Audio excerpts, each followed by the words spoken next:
آپ تمام حضرات سے درخواست ہے کہ ایک بار اس ادارے کے بانیان، ان مجالس میں خطاب کرنے والے حضرات اور تمام مومنین اور مومنات جو اس فرش رضا پر تشریف لاتے تھے، آج ہم لوگوں کے ساتھ نہیں ہیں۔ اس وبا میں جو لوگ جہاں جہاں اس دنیا سے صدار گئے، ان سب کے لیے ایک بار سورہ فاتحہ۔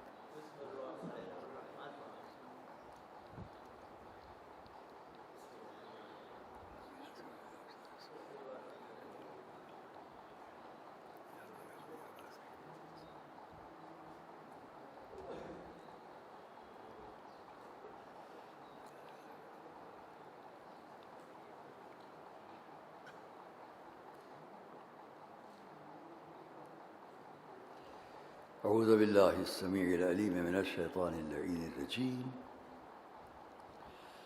بسم اللہ الرحمن الرحیم، الحمد للہ رب العالمین، والصلاة والسلام علی سیدنا و نبینا و شفیعنا ابی القاسم محمد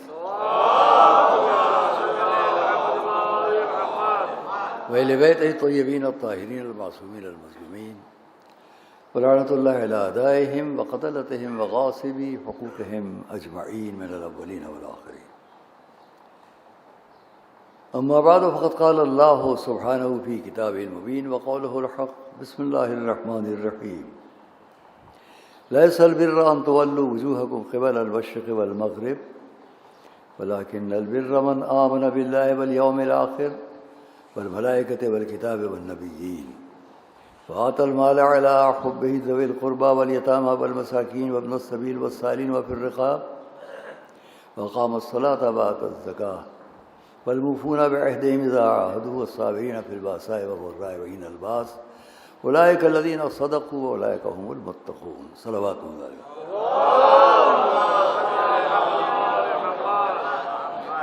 ہم نے پوری آیت کی تلاوت آج اس لیے کر لی کہ 2 منٹ پہلے ممبر پر حاضر ہو گئے ہیں، تاکہ وقت کے اعتبار سے بات آپ کے سامنے ہو۔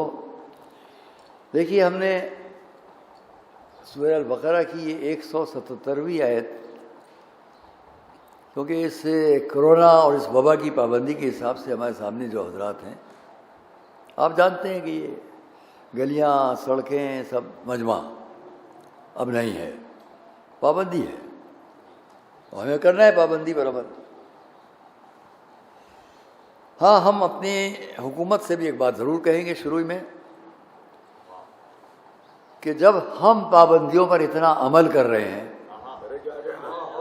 تو آپ کو بھی ہر جگہ جہاں یہ عزادار ہیں ان کے ساتھ نرمی کا سلوک رکھنا چاہیے، سختی کا سلوک نہیں رکھنا چاہیے۔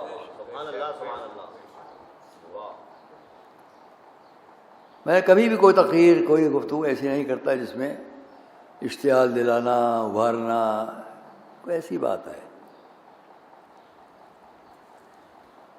2 واقعات ابھی سنے، ایک آگرے سے متعلق ہے لیکن وہاں کوئی واقعہ نہیں پیش آیا ہے، میں نے 2 جگہ تحقیق کر لی آنے سے پہلے۔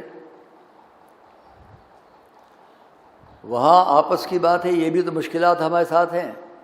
ادھر تشریف لائیے فراز صاحب۔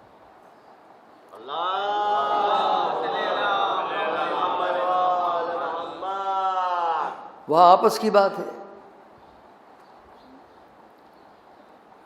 ایک بات یاد آ گئی، یہاں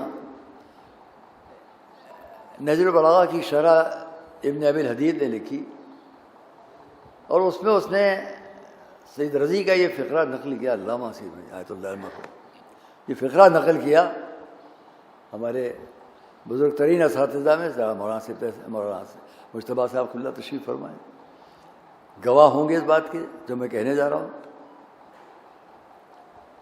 جس میں انہوں نے لکھا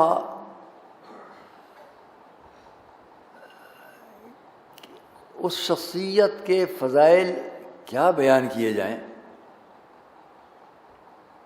کہ جس کے فضائل کو روکنے کے لیے دشمنوں نے اپنی دشمنی میں اور دوستوں نے خوف میں چھپائے، لیکن پھر بھی ان کے فضائل آسمان مدح پر ستارے بن کے چمک رہے ہیں۔ صلوات محمد علیہ۔ یہ مجھے اس پر یاد آ گیا کہ عزاداری کے بارے میں بھی میں اب یہی کہوں گا یہاں سے بیٹھ کر، کیا کہا جائے اس عزاداری کو جس کو بہت سی جگہوں پر ہم لوگ کسی خوف میں چھپاتے ہیں اور مخالفت میں چھپاتے ہیں، پھر بھی عزاداری نہ کوئی روک سکا نہ روک پائے گا۔ صلوات محمد و آل محمد۔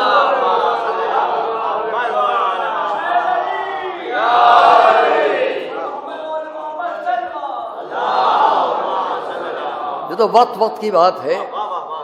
میں اپنی حکومت سے کہوں گا، آگرے میں تو آپس کی بات تھی، مگر شاہ گنج جون پور میں بھی ہے، وہاں جو بات پیش آئی ہے اس پر وہاں کے میں نے ابھی اس پر بھی بات کی، وہاں کا سی او جو ہے اس نے کہا ہے کہ وہ اس پر کام کرے گا، لیکن جو ڈی ایم صاحب کا بیان ہے وہ صحیح نہیں ہے۔ انہوں نے یہ کہا کہ جب اٹھانا نہیں تو بنا کیوں رہے ہیں؟ تو ایک جملہ صرف کہوں گا، تیلیوں سے اور کاغذ سے اگر گھر میں بیٹھ کر کوئی کچھ بنا رہا ہے تو لوہے سے اور نال بنا کر اور مختلف چیزوں سے دنیا کو ہلاک کرنے والی چیزیں تو نہیں بنا رہا ہے۔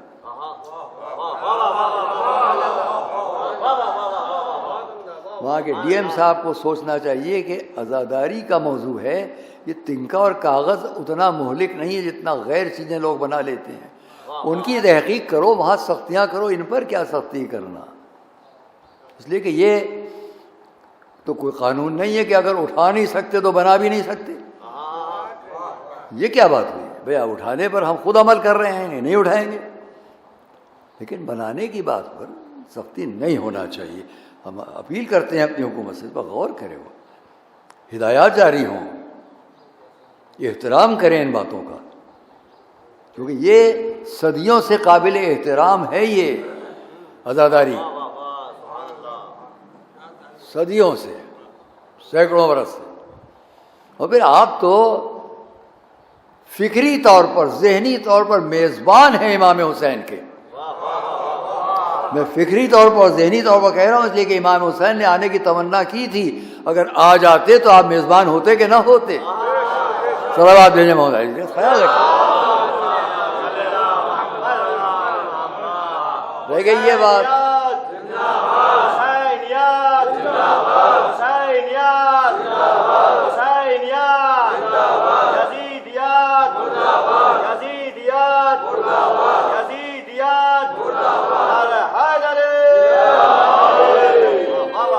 ہم پوری پابندی کر رہے ہیں جو احکام ہے۔ ہم نے خود اپیل کی ہے شروع سے کہ جو حکومتی یا میڈیکلی جو ہدایات ہیں اس پر عمل کرنا چاہیے، عمل کر رہی ہے قوم ہر جگہ۔ نرمی اس بات پر ہونا چاہیے، سمجھا کے بات ہو سکتی ہے۔ پولیس اس بات کو جرم نہ سمجھے، ہمارا تعاون سمجھے، ہمارا کوآپریشن ہے۔ اگر ہم کوآپریشن کی حدود سے نکل جائیں گے تو پھر ہمارا احتجاج بھی ہوتا ہے۔ 12 دفعہ ہم بھی جیل گئے ہیں، 12 دفعہ ہم بھی جیل گئے، 12 دفعہ ہم بھی جیل گئے، ایسا نہیں ہے۔ لیکن ہم اس پورے کوآپریشن کو، اس لیے کہ یہ امن کے لیے ہے، بہت سے انسانوں کی زندگیوں کی حفاظت کے لیے ہے۔ حسینیت زندگیوں کی حفاظت کا نام ہے، ہلاکت کا نام نہیں ہے۔ سب مل کر صلوات پڑھیں محمد بس۔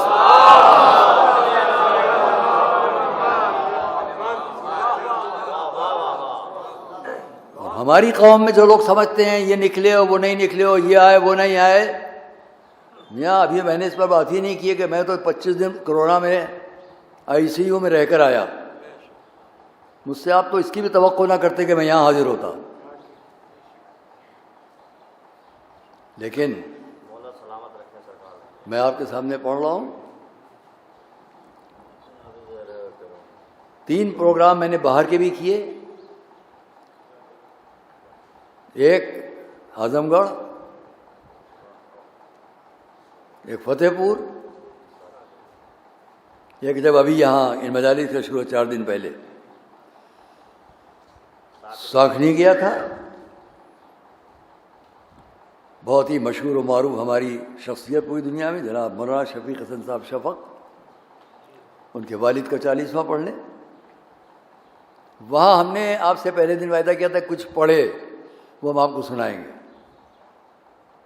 کیونکہ سامنے 3 بجے کا وقت ہوتا ہے، اس کو ہٹا دیجئے تو میں یقین دلاتا ہوں کہ 2 گھنٹے بھی پڑھوں گا تو آپ گھبرانے نہیں پائیں گے۔ آپ تو نہیں گھبرا رہے ہیں، میں گھبراتا ہوں کہ اب کتنی دیر رہ گئی۔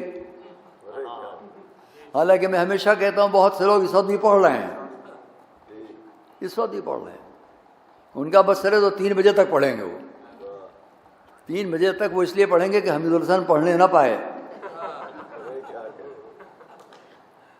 چلیے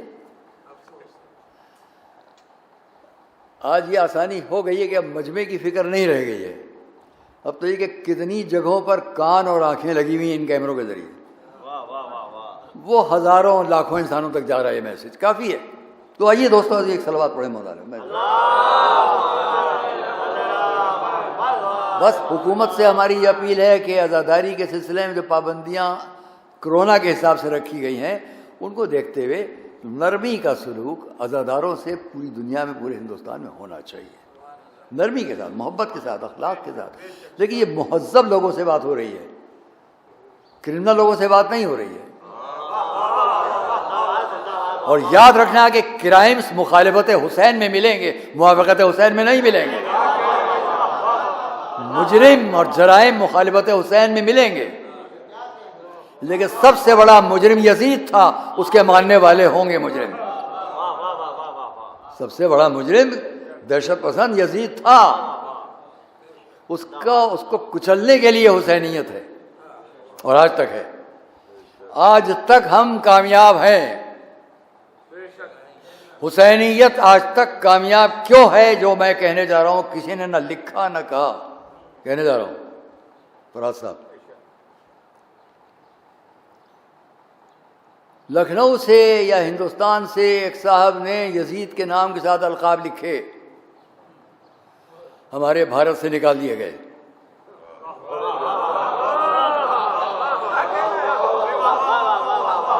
بھارت سے نکال دیے گئے، پناہ اس نے دی جو شروع ہی سے امام حسین کے لیے سامنے ہے، پناہ دی گئی۔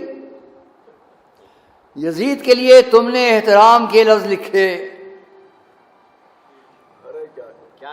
جو کہنے جا رہا ہوں کسی نے نہیں کہا۔ بعض عرب ملکوں میں مجھے یزید کے نام کا تو کہیں کہیں کوئی مل گیا، مگر ہرملا کے نام کا کوئی نہیں، پسر سعد کے نام کا کوئی نہیں، خولی کے نام کا کوئی نہیں، سنان کے نام کا کوئی نہیں۔ یہ ان ناموں کا کسی کا نہ ہونا دلیل ہے کہ حسینیت جیتی ہے، یزیدیت ہاری ہے۔ صلوات محمد والے محمد۔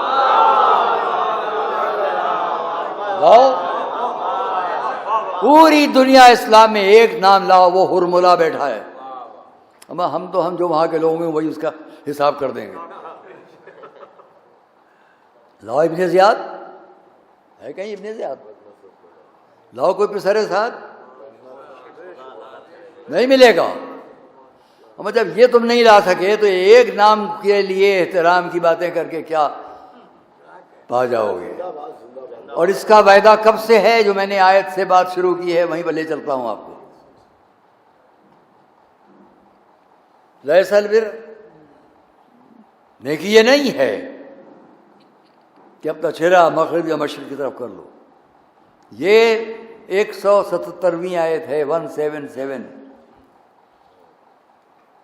میں نے پہلے دن بھی کہا، بعد میں بھی کہا، چوتھی تقریر میں بھی کہوں گا کہ اس بات کو قرآن کریم تو نہیں تمام، لیکن میں جہاں سے شروع کر لینا چاہتا ہوں وہ 124ویں آیت ہے۔ پرسوں نرسوں میں نے یاد دلاتے دلاتے مجھے ہنسی آئی تھی، لیکن میں چپ رہا۔ اس وقت بھی وہی کیفیت ہو گئی ہے۔ قرآن کریم کی وہ آیت جو ظلم کی مذمت کرتی ہے، اس کا نمبر ہے 124۔ میں یہ بھی ادب اتفاق ہے، محمد والے، یہ بھی ادب اتفاق ہے، یہ بھی ادب اتفاق ہے۔ ایک اس کے نام کا ہے، ہم تک آؤ یہ نہ رہو۔ آئیے وہ آیت کیا ہے؟ 124 سورہ البقرہ۔ وَإِذِ ابْتَلَىٰ إِبْرَاهِيمَ رَبُّهُ بِكَلِمَاتٍ فَأَتَمَّهُنَّ۔ پوری آیت نہیں پڑھی تھی، اب پڑھ دیتا ہوں۔ قال، جب حضرت ابراہیم اس امتحان میں کامیاب ہو گئے۔ آئیے ادھر آئیے صاحب،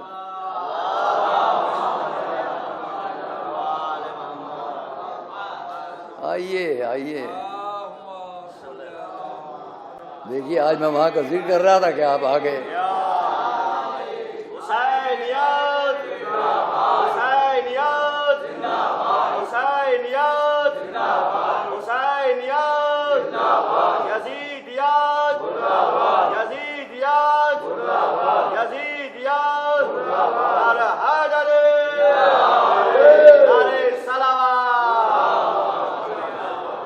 ابھی 4 دن محرم شروع ہونے سے 2 دن 3 دن پہلے ہمارا آپ کا ساتھ تھا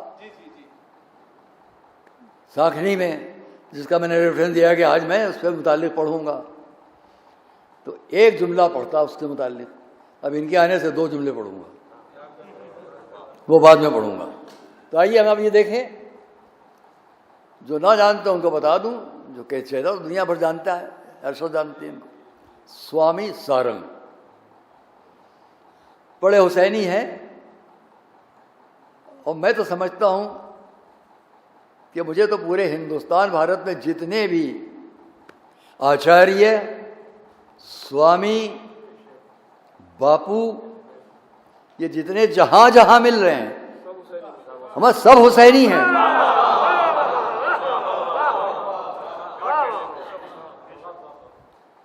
اور یہ بھی میں کہہ دوں، یہ مجلسیں سن سن کر حسینی نہیں بنے ہیں، یہ اپنی عقل و فکر کے اعتبار سے حسینی بنے ہیں۔ خالی ہماری مجلسیں سن کے حسینی نہیں بن گئے۔ بہت بیان کر چکا ہے اس پر، اس وقت چھوڑیے بات کو۔ تو کیا ہوا؟ جب ہم نے وَإِذِ ابْتَلَىٰ إِبْرَاهِيمَ رَبُّهُ، جب ابراہیم کو ان کے رب نے آزمائش میں ڈالا، بے کلمات، کچھ کلمات کے ساتھ، فَأَتَمَّهُنَّ، میں جلدی تمام کروں گا، تو انہوں نے تمام کیا اس بات کو، یعنی امتحان میں کامیاب ہو گئے، سند ملی۔ قَالَ إِنِّي جَاعِلُكَ لِلنَّاسِ إِمَامًا، اب ہم نے تمہیں امام بنا دیا۔ دنیا میں ہر اچھے نام کے بہت نقال بن جاتے ہیں، اس نام کے بھی بن گئے بہت سے نقل کرنے والے، لیکن حمید الحسن مولانا آپ نے کہا، فلاں صاحب حجت الاسلام آپ نے کہا، فلاں صاحب آیت اللہ آپ نے کہا، لیکن کسی کو وہ آیت کہہ دے، کسی کو وہ امام کہہ دے، صلوات محمد علیہ، بہت فرق ہے۔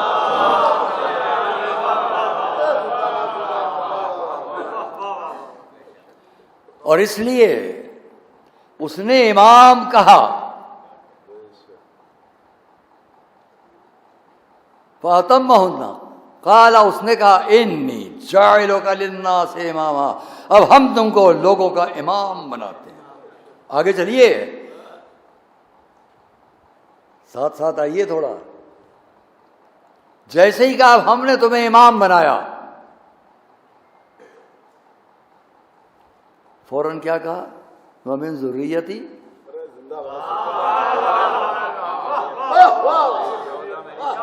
نہیں، میں مفسر تفسیر بالقرآن نہیں کروں گا، خدا نہ خواستہ، لیکن عقیدے کے حساب سے ایک بات کہوں گا اپنے اس مجلس سے، جہاں جہاں میری آواز جاتی ہو۔ قال وَمِن ذُرِّيَّتِي، پالنے والے میری ذریت۔ سب نے لکھا، بہت سوروں نے لکھا کہ حضرت ابراہیم نے تمنا ظاہر کی، میں کہوں نہیں، حکم الہی پر یہ تمنا ظاہر کی۔ حکم الہی پر یہ تمنا اس لیے ظاہر کی کہ قیامت تک سب کو معلوم ہو جائے کہ امامت کا عہدہ کس کے لیے ہے.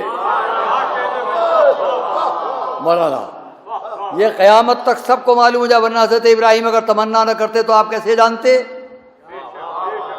انہوں نے کہا من ذریتی، پالنے والے یہ عہدہ میری ذریت میں ملے گا. جواب آیا لا ینال عہد الظالمین، ہمارے اس عہد اور اس عہدے کا فائدہ ظالم نہیں اٹھائیں گے.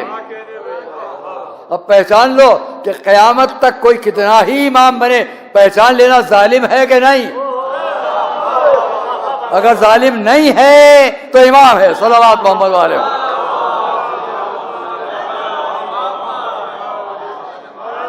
ظالم ہے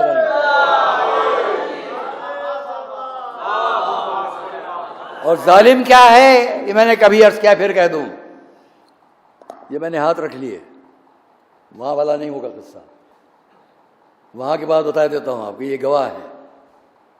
میں نے کہا یہ مجمع عقیدت میں کہاں ہے، کس مرتبے پر ہے. میں 25 دن تک آئی سی یو میں رہا، ایک میت کی شکل میں باہر لایا گیا، لیکن آج میں آپ سب کے سامنے بیٹھ کر بول رہا ہوں اور میری آواز کسی کمزور اور ضعیف اور بیمار کی آواز نہیں ہے. یہ میں نے وہاں کہا، آپ سے نہیں کہہ رہا ہوں، وہاں کہا، سانکھنی میں ان کی موجودگی میں کہا. یہ آواز آپ لوگ سن رہے ہیں، میرے منہ سے نکل گیا. یہ جتنے مائک لگے ہیں، 7 8 10 مائک لگے تھے، میں نے کہا جتنے مائک لگے ہیں سب ہٹا دو، آخر تک میری آواز پہنچے گی. کیوں؟ اپنی بات نہیں کہہ رہا ہوں، جس نے سر پر ہاتھ رکھا اس کی دی ہوئی صلاحیت ہے. یہ میں نے کہا اور سب ہٹا دو پھر بھی میری آواز آخر تک پہنچے گی. اب میں چپ رہوں گا. ذرا آپ بتائیے کیا ہوا؟ اس کے بعد ایک لائیو چلی گئی اور سرکار نے آواز دے کے پوچھا کہ آپ ہی بیٹھے آدمی کو میری آواز سن رہی ہے؟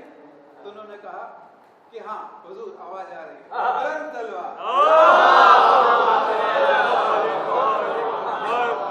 غریب کے لوگوں نے تو کہا آواز نہیں، میں آپ سے نہیں پوچھ رہا ہوں، جو وہ آخر میں بیٹھے ان سے پوچھوں گا. سب نے ہاتھ اٹھائے. اور جب یہ تصدیق ہو گئی، ہمارے امان عباس صاحب مدیر صحافت بیٹھے تھے بعد میں، گئی تو معجزہ ہوا.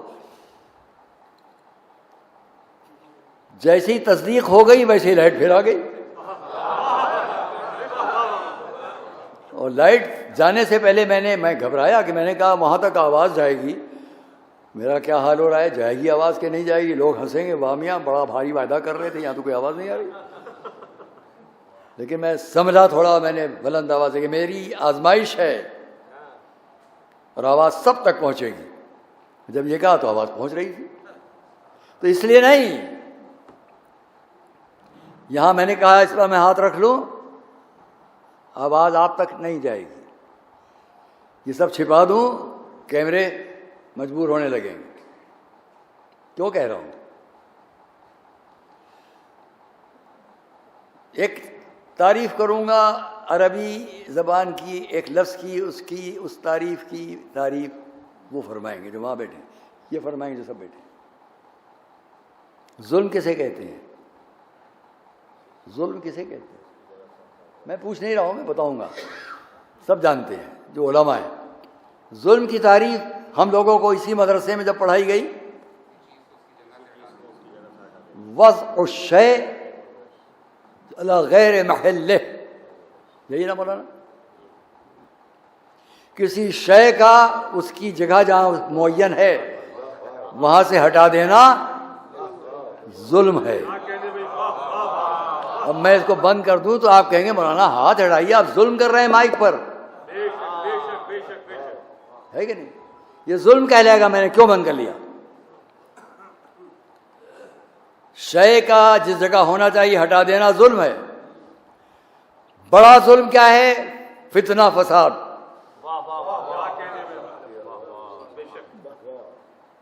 الفتنۃ اشد من القتل، قرآن.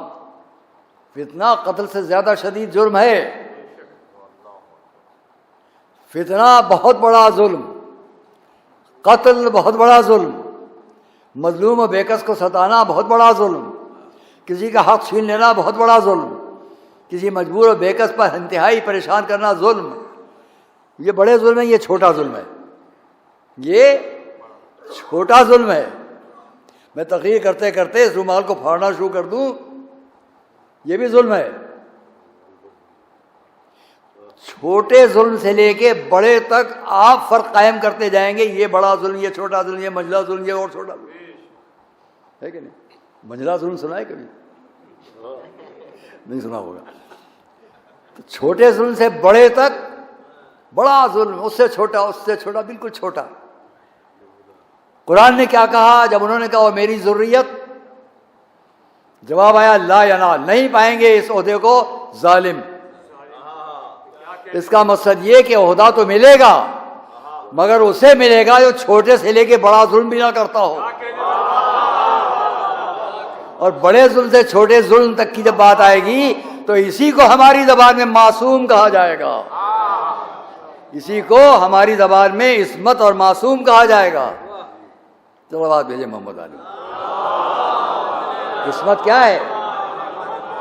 عصمت کیا ہے؟ ہر خطا سے محفوظ ہونا۔ خطا تو چھوڑ دو،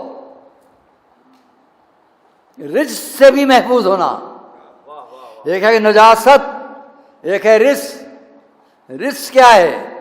آپ کے ہاتھوں میں انگوٹھیاں ہیں، بھئی آپ کے ہاتھ میں عقیقہ بہت اچھا ہے، مگر اس کے اندر کچھ نظر آ رہا ہے، رگیں پڑی ہوئی ہیں، اس کے اندر کچھ رگیں دکھائی۔ ہم نے کہا جی ہاں ہے تو، مگر تھوڑی سی کثافت ہے۔ یہ کثافت، پتھر کے اندر جو کثافت ہے اسے کثافت کہو گے، نجاست نہیں کہو گے۔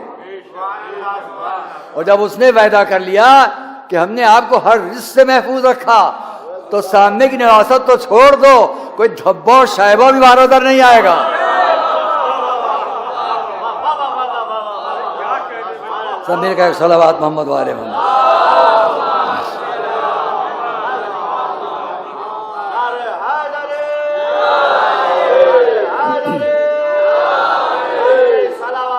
اہل بیت اطہار، اللہم صل، اہل بیت اطہار، ذریت لا ینال۔ اور اسی بات کو پھر آگے جا کر 151ویں، بلکہ اسی جگہ 127، 128، 129 آیات میں واضح کر دیا گیا، جس کو اگر آپ موقع ملے کل یا پرسوں بات کریں گے ہم، کیونکہ پھر آج بہت ہو جائے گا۔ یہ 124ویں نمبر کی آیت تھی، 125، 126، 27، 28، 29 تک، اور پھر جو میں نے آپ کے سامنے پڑھی ہے اس سے پہلے، اس کے پہلے 151، 152، 153، پھر 177 تک۔ ایک تسلسل ہے ان باتوں کا، چھوڑتا ہوں، مگر کیا ہے، ظالم فائدہ نہیں اٹھائیں گے۔ جہاں ظلم ہے ہم کچھ بھی کہہ لیں، لیکن جس کو ادھر سے عہدہ ملے گا امامت کا، وہاں ظلم نہیں ہوگا، اس پر ظلم کا اطلاق ہی نہیں ہوگا۔ اگر اس بات کو ذہن میں رکھیں، یہ مجمع سے نہیں کہہ رہا ہوں، اگر اسی بات کو ذہن میں رکھا جائے کہ وہاں ظلم نہیں ہوگا۔ چھوٹے بچے کو آپ کیا کہتے ہیں؟ معصوم ہے۔ کیوں معصوم ہے؟ کوئی گناہ اس سے نہیں ہے، اگر کوئی لغزش ہے بھی تو اسے آپ، لیکن وہاں جو ادھر سے آئیں گے وہاں کم سن بھی ایسا ہوگا کہ جس سے کسی لغزش کا بھی امکان نہ ہو، اس سے کسی لغزش کا بھی امکان نہ ہو۔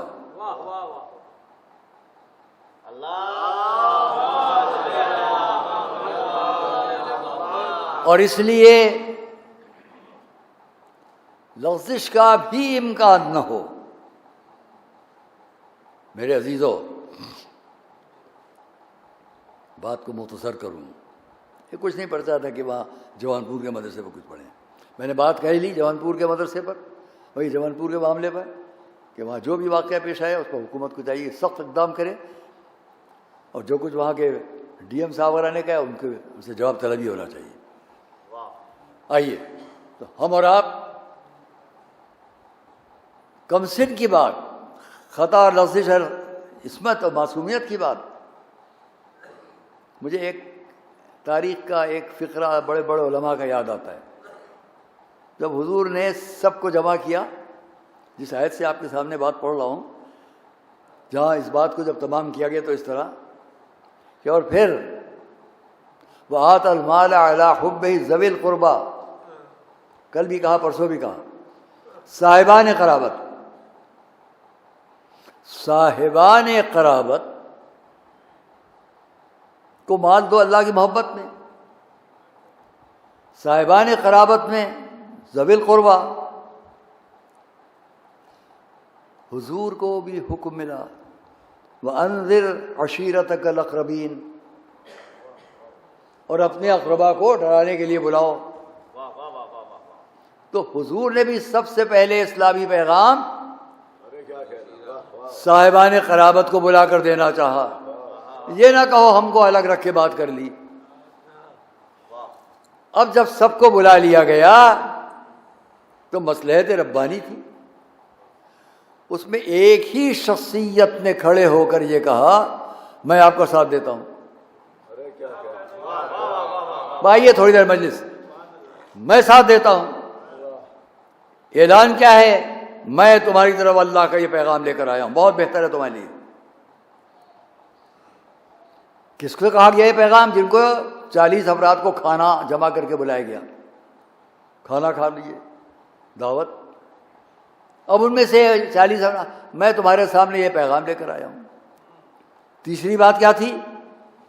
جو بھی ہمارا آج سے ساتھ دے گا وہ میرا بھائی وزیر خلیفہ، میرا بھائی وزیر خلیفہ۔ ایک وقت نہیں، 3 دن ہوا یہ واقعہ، 3 دن تک یہ دہرایا گیا۔ لوگوں نے کیا کہا؟ ہمارا کمسنی کا ایمان تھا، کمسن پر ذہن رہے، کمسنی کا ایمان تھا۔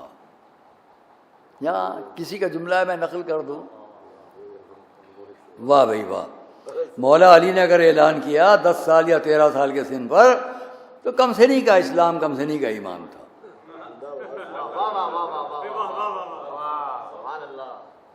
ایک جملہ یہاں میں کہہ دوں، ان تمام لکھنے والوں سے، کہنے والوں سے، فکر کرنے والوں سے، یہ اعتراض کرنے والوں سے کم سے کم یہ تو سمجھو کہ کمسن نے اپنی کمسنی کے باوجود جو فیصلہ لیا وہ بڑے بڑے 40 سال کے ہو کر بعد میں لے سکے۔ جو فیصلہ 40 سال کے سن پر آپ نے بعد میں کیا وہ علی نے 13 سال دنوں پہلے کر دیا۔ اب تو نہ کہو کمسنی کا فیصلہ، صلوات محمد علیہ وسلم۔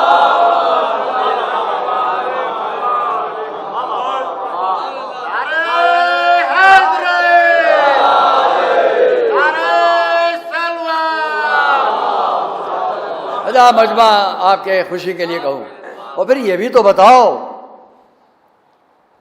آپ کی نظروں میں کمسن تھے علی، اگر رسول کی نظروں میں بھی کمسن ہوتے تو پھر یہیں سے ساتھ دینے کا وعدہ نہ ہوتا۔ صلوات محمد علیہ محمد۔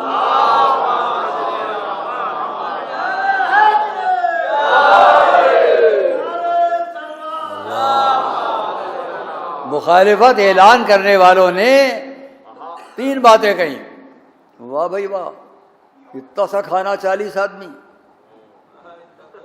دوسری، ابھی سب چھوڑ لو باتیں۔ دوسری بات، واہ بھائی واہ، سب ان کے حکم کی پابندی اب کریں گے۔ تیسرا، یہ میرا وسیع وزیر جانشین، چلیے ابو طالب صاحب آپ بھی مانیے گا ان کا حکم۔ اچھا آپ نے تو ابو طالب سے، حضرت ابو طالب سے ایسا کہہ لیا، حضرت ابو طالب نے بھی کوئی جواب دیا آپ کو؟ دکھائیے کہیں تاریخ پہ حضرت ابو طالب نے کچھ فرمایا ہو؟ مسکرا کر خاموش رہ کر سن لیا کہ جب میں ان کا باپ ہو کے ان کی خلافت امامت جانشینی کو تسلیم کر رہا ہوں تو تم بھی مان لو۔ لیکن بات کیا کہنا ہے، یہ مذاق کرنے والے جو تھے 40 بڑے بڑے عرب کے تھے۔ میں جو جملہ اپنے مجمع تک پہنچانا چاہتا ہوں، آپ تک پہنچانا چاہتا ہوں، جملہ یاد رکھیے گا۔ مجھے تاریخ میں یہ تو ملا کہ سب نے رسول پر یہ 3 آبجیکشن، 3 اعتراض کیے۔ پہلا، اتنا سا کھانا، دوسرا یہ اعلان، تیسرے یہ ساتھ دینے کا جانشینی کا اعلان، یہ 3 اعتراض کیے جو جملہ آپ تک پہنچانا چاہ رہا ہوں. کہیں تاریخ میں دکھاؤ ان 3 اعتراضات کو پیش کرنے والے مجمع میں 40 لوگوں نے رسول سے خطاب کیا. کہیں دکھاؤ علی سے پڑھ کے کہا ہو کچھ نہیں ذہن پہنچا. رسول پر اعتراض کر رہا تھا مجمع، علی سے کچھ نہیں بول رہا تھا. اب تو پہچانو کہ جانتے تھے وہ رحمت ہے بخش دیں گے، ان کی تلوار کی قوت کے سامنے کسی کی ہمت نہ تھی بولنے کی. صلوات محمد وآل محمد.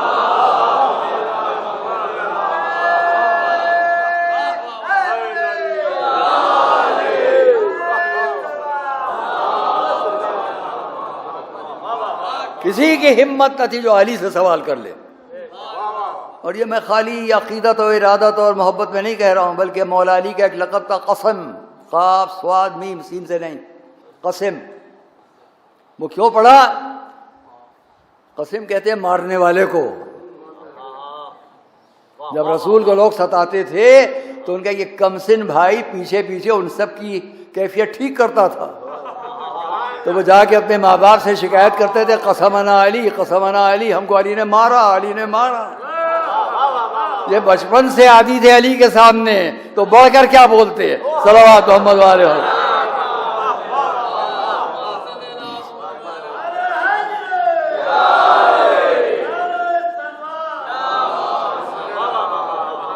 اہل بیت اطہار، وہاں کی مجلس میں میں بات تمام ہوتا کہ وعدہ پورا ہو جائے.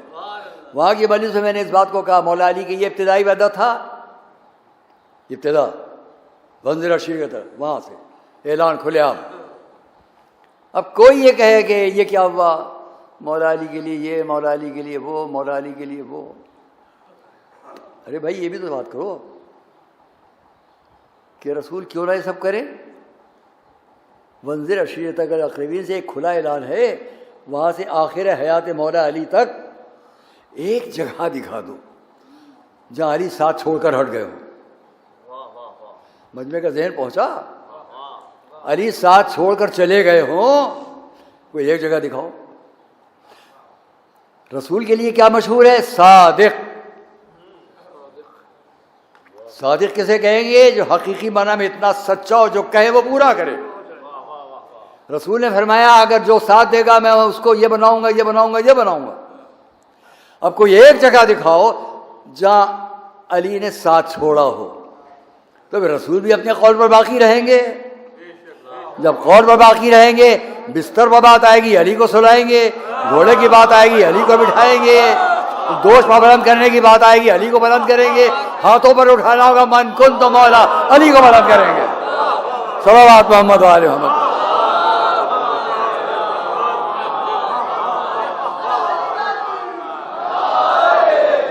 نہیں دیں گے.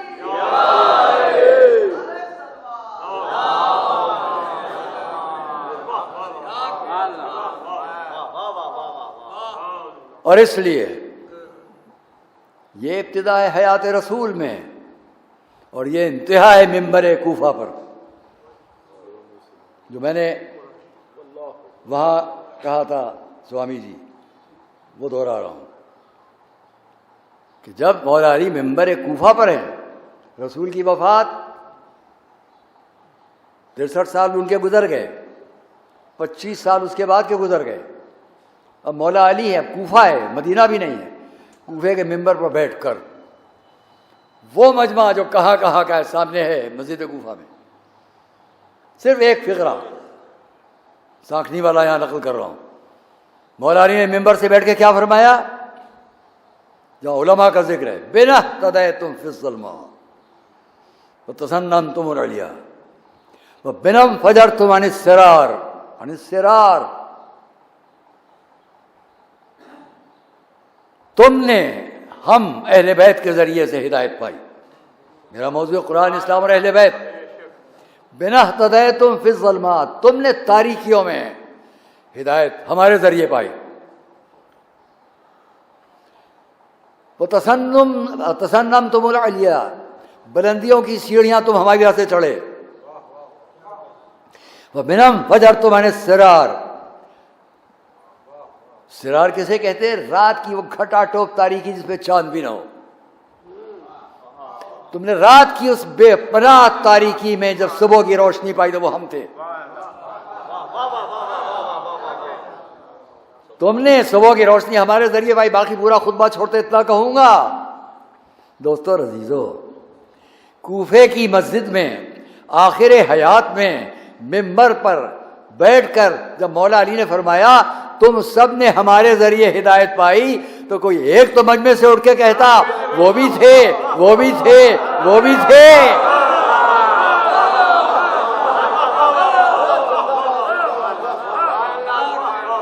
ایک کہتا.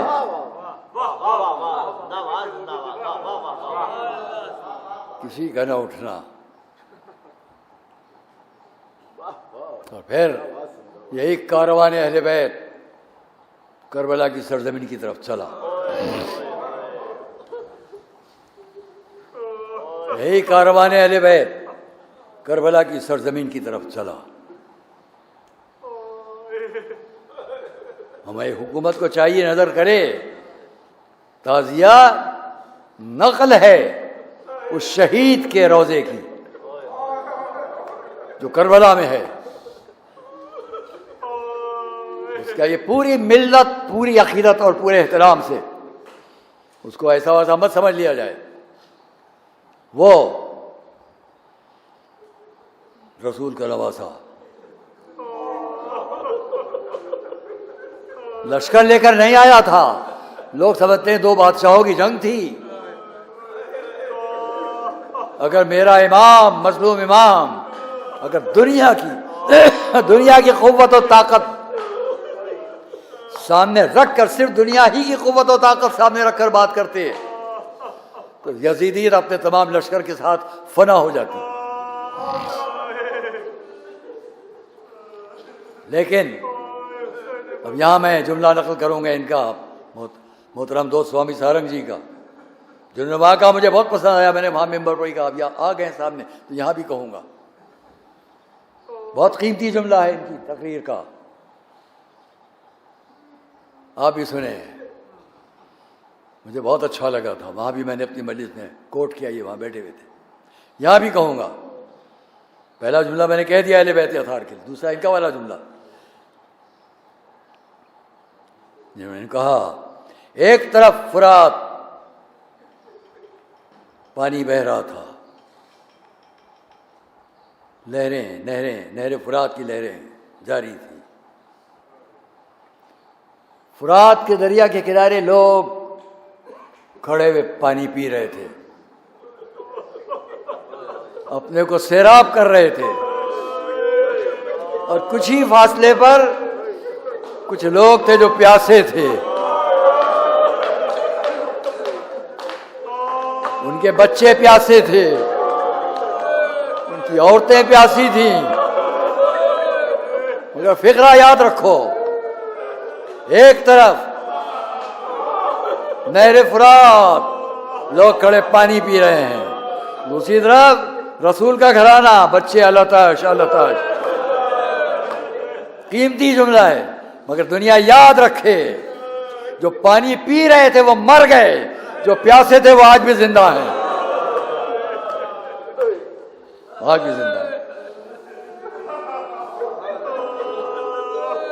یہ کربلا میں فرات کے کنارے.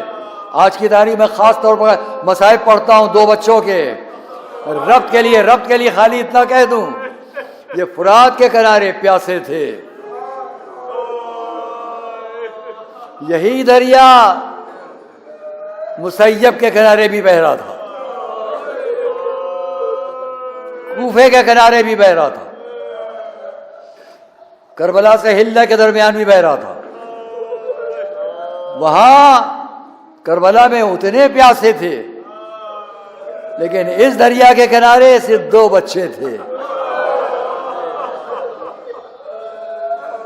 اور میرا دل کہتا ہے کہ رات کے اندھیرے میں جب اس شقی نے ان بچوں کو گرفتار کیا تو صبح تک پانی نہ ملا ہوگا.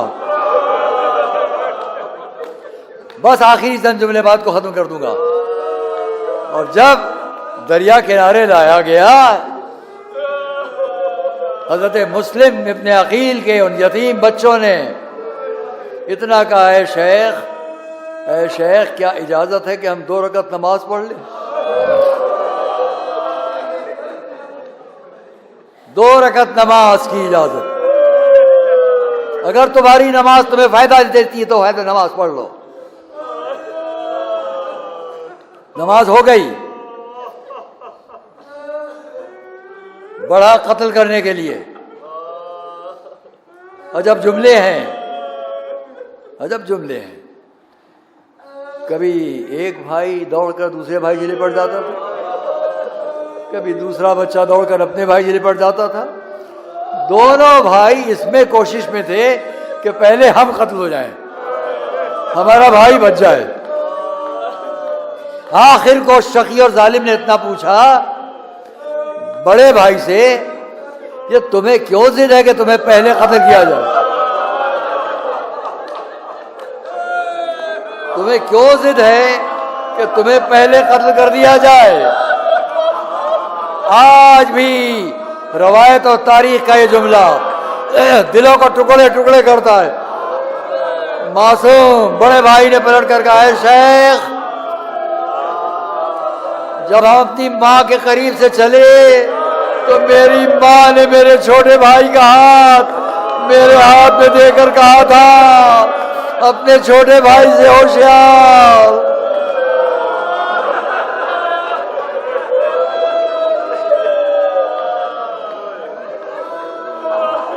جو مومنہ بچانے کے لیے کوشش کر رہی تھی، کیا کر رہا ہے؟ کیا جناب معصومہ کو فاطمہ کو جواب دے گا؟ اور یہ ان کی ضروریت ہے۔ دیکھا بچوں نے یہ مومنہ کل بھی مہربان تھی، رات میں بھی مہربان، یہاں بھی کوشش کر رہی ہے۔ ہمدرد پایا، ایک جملہ اور بات تمام کر دوں، ہمدرد پایا میں اتنا پلٹ کر کہا، اے مومنہ آپ نے بڑا ہمارا خیال کیا، آپ کو اللہ اس کا اجر دے، لیکن آپ سے ایک آخری تمنا ہے۔ کیا جواب دیا؟ جب ہم قتل کر دیے جائیں تو ہمارے لباس ہمارے خون سے رنگین کر کے کوشش کرنا ہماری ماں تک بھیج دینا، انہیں خبر ہو جائے ان کے بچے پردیس میں قتل کر دیے گئے۔ تلواریں چلی، بچوں کے سر جدا ہوئے، لاشا دریا کی موجوں پر رکا رہا۔ جب دوسرا لاشا آ گیا، فرات کی موجوں پر بچے لاشیں غائب ہو گئے، آگے بڑھتی چلی۔